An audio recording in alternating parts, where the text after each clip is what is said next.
Malik atau Gus Junet, yaitu ngopi bangkit, ngobrol pikiran, pengembangan kita.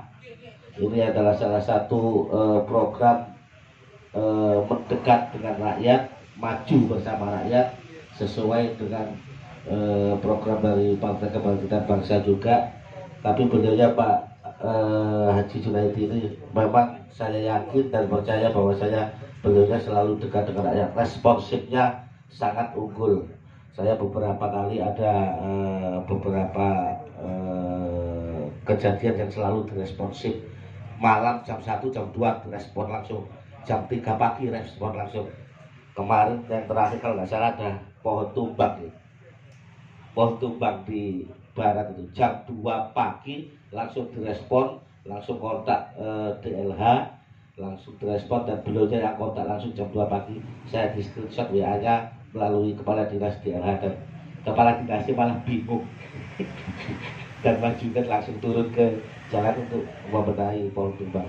Bapak Ibu hadirin yang terhormat, untuk acara yang berikutnya yaitu kita serat aspirasi, ngobrol santai, mau pilih dengan wonten unek-unek, wonten pemikiran, sumangga dengan saged bisa dipertanyakan, mumpung ada Gus Junet, mumpung ada Pak Hadi, mumpung ada tenaga ahli. Aku udah lama kan wis suwe gak menurut tenaga ahli. Ben dicatat tenaga ahli. Insyaallah Pak, insyaallah panjenengan sedaya ingkang dugi mriki diparingi barokah Allah, panjang umur, sehat, sejahtera. Insyaallah anak turune diparingi derajat Allah Subhanahu wa taala dunya lan akhirate. Amin Allahumma. Amin Allahumma. Barakallah, barakallah. Untuk selanjutnya kita langsung saja nih, barangkali ada serap aspirasi, monggo Mbak pilih wonten ingkang di. Oke. Sebelum kita aspirasi atau ke membuka pertanyaan, alangkah baiknya untuk Gus Junet memberikan beberapa satu dua kata untuk panjenengan, nanti bisa dipertanyakan, bisa disimpulkan bersama tenaga ahli. Kepadanya beliaunya Haji Junet Malik SE. Assalamualaikum warahmatullahi wabarakatuh. Bismillahirrahmanirrahim. Alhamdulillahirrahmanirrahim. La haula wa la quwata illa billah, amma ba'du. Aqul rabbi a'udzubika min hamayati syayatin wa a'udzubika rabbi ayahdurun. Amin. Yang terhormat para alim ulama yang senantiasa kita taati dawuh dan fatwa-fatwanya. Alhamdulillah pada malam hari ini kebetulan kita kedatangan beberapa Gus. Malam hari ini bertabur bintang tamu Cak Mehmet. Konfirmasi yang masuk ke saya, alhamdulillah ada 3 Gus yang siap hadir. Alhamdulillah, Gus pertama Gus Munir dari Pondok Darul Quran. Matur suwun Gus. Gus yang kedua Gus Abdul Hamid dari Pondok Hidayatul Mubtadi Idung Kuali, yang konfirmasi juga mau hadir ikut ngopi bareng.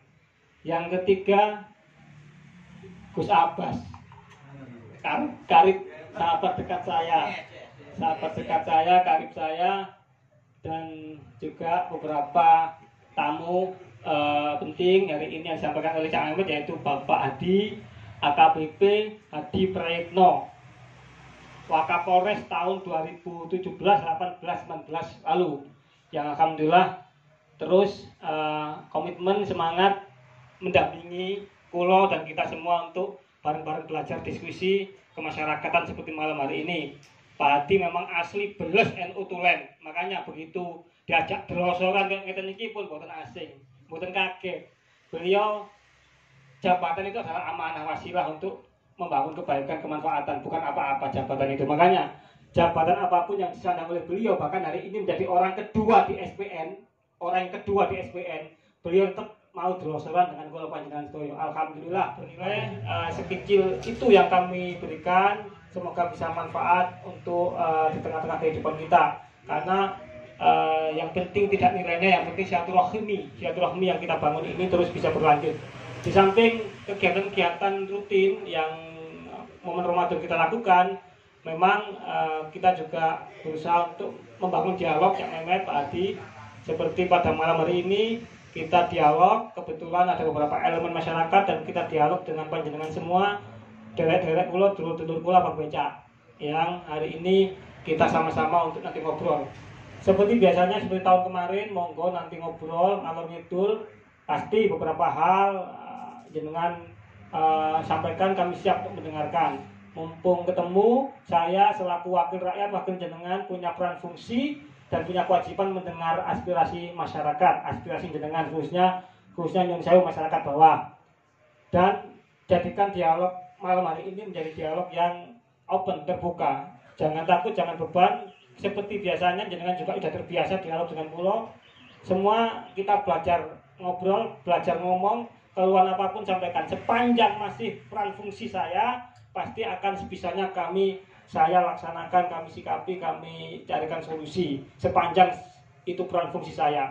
Entah peran fungsi dalam sistem pelayanan di pemerintahan maupun di lembaga DPRD selaku peran fungsi saya, maupun terkait hal insidentil keseharian yang sifatnya lingkup Abang Becak.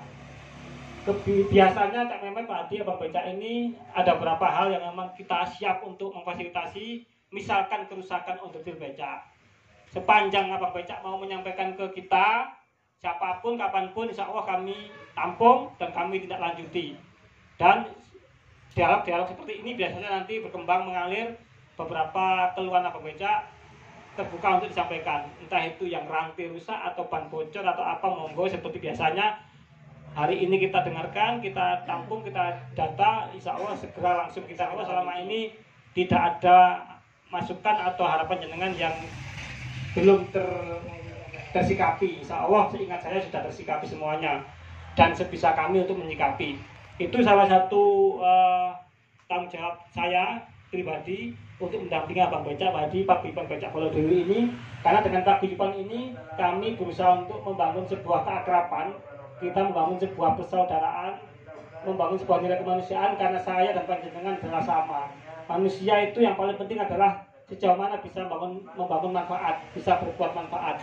Sebaik-baik manusia adalah manusia yang bisa berbuat manfaat untuk sesamanya, dan manusia yang bisa memberikan kebahagiaan pada sesamanya sebisa mungkin dan semampu yang kita miliki. Itu nanti monggo open, terbuka seperti biasanya. Malam ini kita dengar, kita catat, dan segera akan kita tidak lanjuti.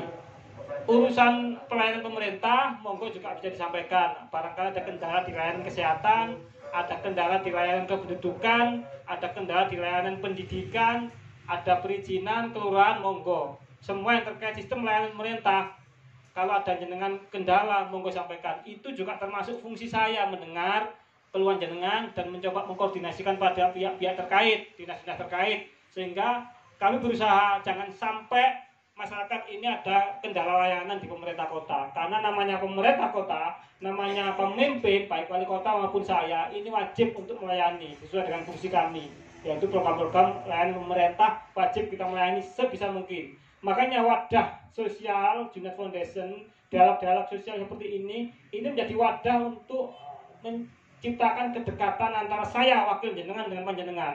Biar tidak ada gap, tidak ada tembok besar, tidak ada halangan untuk masyarakat atau panjenengan komunikasi ke saya. Dan ini juga tidak berhenti di sini. Acara dialog kan paling kita jadwal, entah bulanan, entah tahunan, entah insidentil, harian. Kalau mendesak itu memang ada harian. Seperti ada persoalan ojol, waktu itu kita harian langsung menjadwalkan, cari waktu.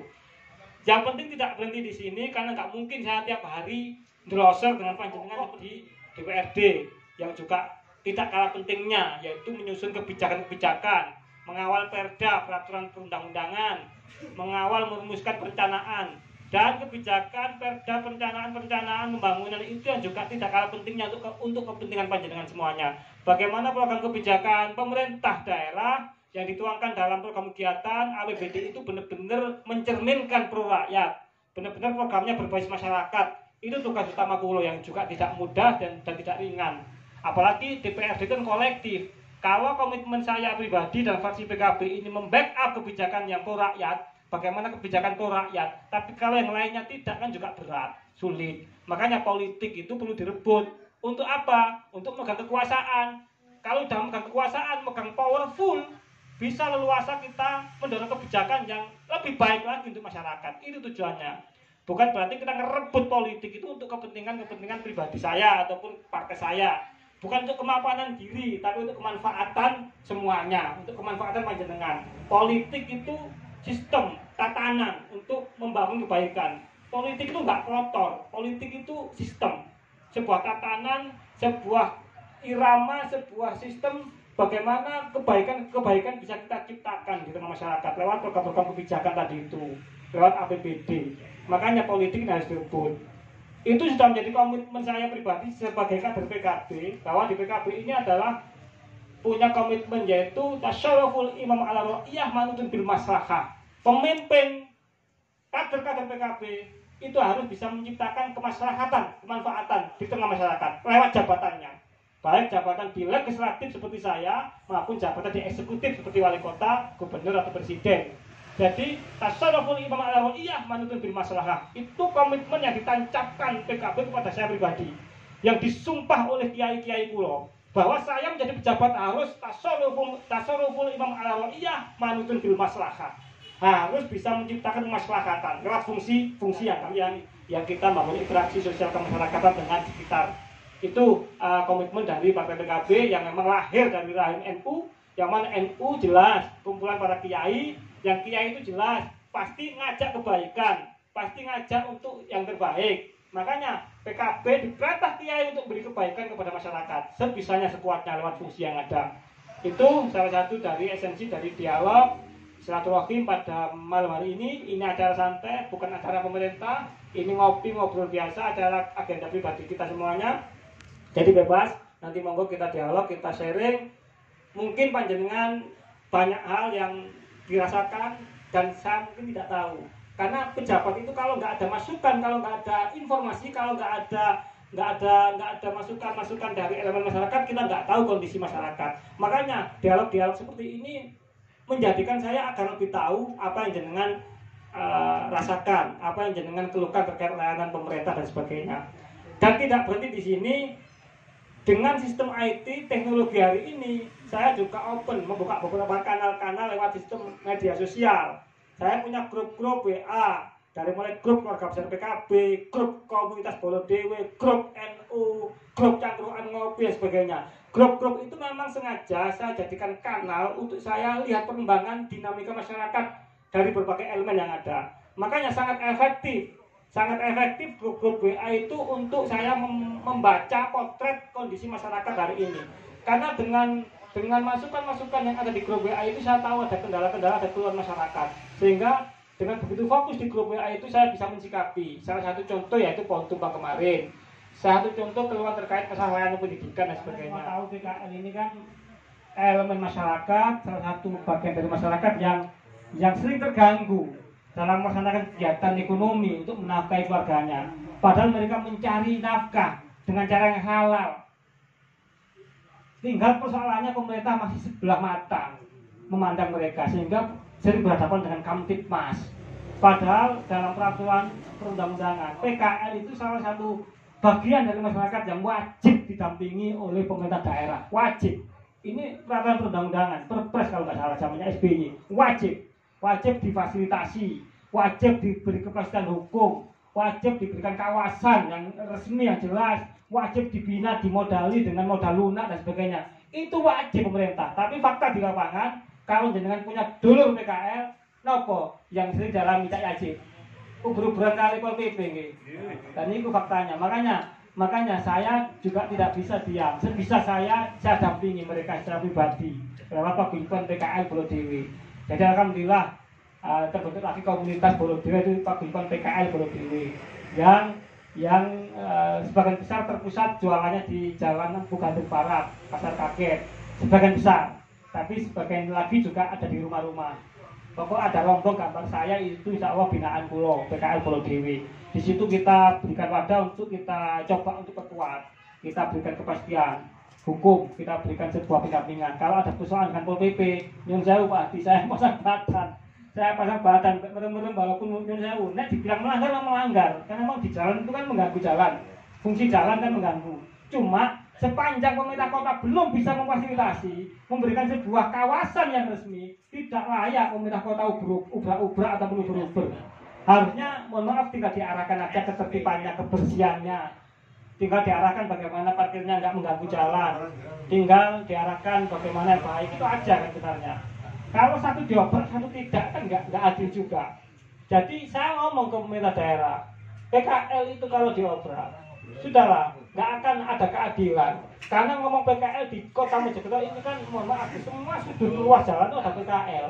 Kalau di sana diobrak, di sana tidak, mana ada dibina, didampingi, diarahkan. Syukur-syukur direncanakan program, diciptakan kawasan khusus PKL di beberapa titik perkelurahan, dibina, difasilitasi, dimodali dengan modal lunak, diberi kepastian hukum. Itu kan lebih akan bisa mengembangkan PKL. Itu juga ekonomi rakyat yang mereka juga niatnya baik, menafkahi keluarga dengan jalan yang benar. Kenapa harus terus terwarnai hal demikian? Itulah yang menjadi saya untuk menciptakan paguyuban PKL Pulau Dewi yang belum pula bentuk paguyuban komunitas setip. Itu belum pula bentuk. Setip itu apa? Suami takut istri tercinta. Jadi paguyuban suami takut istri tercinta. Boten guyon. Artinya apa? Juga bagaimana pendampingan ke masyarakat dengan berbagai lini, berbagai bidangnya sebisa saya.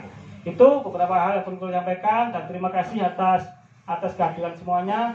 Selanjutnya monggo ngobrol, dialog santai sebelum nanti panjenengan ke Mas Yoga, monggo dialog, ada waktu mungkin setengah jam kita dialog untuk dulu abang becak apapun seperti biasanya. Dan insya Allah di sini ada staf ahli fraksi, ada teman-teman jajaran yang juga ikut nanti kita sharing bagaimana menyikapi masukan-masukan dari panjenengan. Dan saya sebagai wakil rakyat, wakil jenengan akan berusaha sebisanya untuk merespon sesuai kapasitas saya. Terima kasih, mohon maaf, semoga pada malam hari ini dialog kita membawa manfaat untuk kita sedoyo. Dan semoga panjenengan selalu barokah dalam hidup. Barokah, sabar nggih. Memang ekonomi sulit hari ini. Pandemi panjenengan semuanya belajar membangun hidup yang bagaimana lebih baik, lebih manfaat untuk keseharian kita. Terima kasih. Mohon maaf. Assalamualaikum warahmatullahi wabarakatuh. Dengan nilai 3,5 miliar kalau nggak salah. Dan perlu saya sampaikan Cak Yayip, waktu pembahasan ini kan tahun sudah otomatis tahun berjalan, sudah akan dilaksanakan tahun ini. Program anggaran ini sudah di APBD nempel, sudah tahun 21 ini ada anggarannya dan tinggal pelaksanaan. Jadi tidak mungkin tidak dilaksanakan, pasti dilaksanakan oleh Pemkot. Tinggal persoalannya kekhawatiran panjenengan tadi yang memang diperjelas bagaimana Pemkot untuk menyikapi kan gitu. Waktu pembahasan tahun kemarin berarti. Kalau program tahun ini kan bahasnya tahun kemarin. Kita pembahasan program anggaran kegiatan itu rata-rata bulan November. Bulan November tahun 2021 itu waktu mengusulkan pasar hewan dijadikan satu, pasar ayam ditarik ke situ jadi satu dengan pasar sapi. Itu sempat saya suruh ninjau kembali ya. Ditinjau kembali apakah rencana Pemkot itu sudah benar, sudah pas di situ. Lihat kondisi lingkungan, kondisi kawasan. Saya sampaikan di situ dekat puskesmas, artinya lingkungan kesehatan. Di situ dekat kepadatan penduduk dan sungai juga tidak memadai. Apakah tidak nanti ada dampak yang dihasilkan dari pasar hewan yang dijadikan satu itu? Karena kan otomatis semakin besar pasarnya dan semakin banyak item yang di situ, tidak hanya sapi, tapi semua pasar hewan, semua hewan di situ rencananya. Hari ini pasar ayam digeser, nanti juga ada apa lagi yang di situ. Pokoknya Bu Wali fokus kepingin di situ pasar hewan. Sempat saya sampaikan, saya kira kok kurang layak karena kepadatan penduduk dekat dengan puskesmas, juga jalur di depan. Pasar hewan kan lebih pasnya kan jauh dari lingkup kepadatan penduduk. Terus ada sistem saluran yang memadai. Nah begitu saya sampaikan seperti itu, mau ditinjau kembali, ternyata canangan Pemkot tetap kukuh merencanakan program pasar hewan di situ, kukuh, tidak bisa digotek ataupun dilok. Masukan-masukan saya pribadi, ya ini saya sampaikan tadi, DPR itu kan kolektif ya. Lebih baik direlokasi sana di pinggiran-pinggiran. kan masih banyak pinggiran-pinggiran. Kalau sini kan keberadaan penduduk, dalam kota, depan jalan protokol, lebih baik direlokasi. Tapi tetap dengan berbagai macam alasan, pertimbangan, bahkan sudah menyatakan kajian, akhirnya diputuskan dok tetap di Sekarputis itu. Dan secara sistem pembahasan juga berhasil didok, karena masukan saya pribadi juga tidak kuat, karena fraksi PKB sendirian. Kalau fraksi PKB saya pribadi sendirian, terus yang lainnya tidak sepaham dengan pikiran saya, begitu ambil keputusan otomatis kan, mohon maaf, kan berapa banding berapa ya. Akhirnya kita gagal. Hari ini otomatis program pasar semua dijadikan satu di situ. Anggaran sudah ada 3,9 miliar dan akan dilaksanakan. Kalau Pak salah dalam bulan ini sudah start. Tinggal sekarang Cak Yazid, saya juga harap masyarakat untuk aktif memantau. Karena begitu sudah goal, kewajiban saya adalah fungsi pengawasan saat pelaksanaan. Ini sudah kami ingatkan, sudah kami counter bagaimana sistem IPAL. Karena mereka alasannya kajiannya sudah komprehensif, mempertimbangkan IPAL sampai amdalali dan sebagainya. IPAL yang dimaksud oleh mereka itu IPAL yang berbasis teknologi. Saya juga nggak paham. Yang paham orang sana teknis. Yang jelas disampaikan kepada kami, jangan khawatir Mas Junet. Kita sudah siapkan sistem IPAL-nya dalam perencanaan pembangunan itu dengan berbasis teknologi. Artinya kalau pandangan saya pribadi maupun jenengan itu IPAL itu sesederhana itu, mungkin bagi dia saat perencanaan sudah ada sistem IPAL yang sangat ideal. Mungkin kondisi pembangunan nanti. Itu yang bisa saya sampaikan, dan memang sudah nggak bisa di stop pembangunan ini, kan sudah diprogramkan. 3,9 miliar. Di kota ini kan jenengan mungkin dengar ya, Jahit ya, kan tidak sedikit yang amburadul. Pulau juga mir-mir nih, kalau itu pasar itu amburadul. Padahal yang saya pembangunan pasar hewan ini, yang jelas dampak polusinya mesti timbul ya. Kalau ada pecahan teknis lemah, nggak selesai amburadul, otomatis kan yang dirugikan masyarakat. Kalau pembangunan lain nggak berdampak mungkin. Kalau pasar, dampaknya kan jelas, nyata langsung di depan mata. Pencemaran lingkungan dan sebagainya. Kami juga nggak kepingin. Makanya saya akan kawal betul ya pembangunan pasar PON ini agar benar-benar perencanaannya memadai. Itu insya Allah. Dan kami mohon masukan-masukan jenengan kalau tahu fakta di lapangan secepatnya beri masukan saya. Karena saya tidak bisa tiap hari melototi di situ ya. Itu mungkin dari kami. Yang lainnya, kalaupun hari ini nggak ada becak apapun, walaupun hari ini nggak ada yang bilang jalan rusak, alhamdulillah. Berarti kan ready semua becaknya, semoga dengan becak yang ready, yang sempurna, bisa melancarkan ikhtiar jenengan mencari nafkah ekonomi untuk keluarga ya. Tapi yang ono rusak cepet datang kulong ya, biar nggak menghambat ikhtiar jenengan untuk mencari nafkah keluarga ya. Sebisa mungkin, ini sudah komitmen saya dari dulu ya, pun ragu-ragu, pun sungkan-sungkan, sudah komitmen saya. Siapapun insya Allah selama ini saya respon. Kalau seingat saya ya, kalau ada yang belum sampaikan, mungkin saya lupa. Tapi insya Allah semua terrespon, semua insya Allah. Yang lainnya pun ternyata ya, dapur ya. Mas Serial, jimat.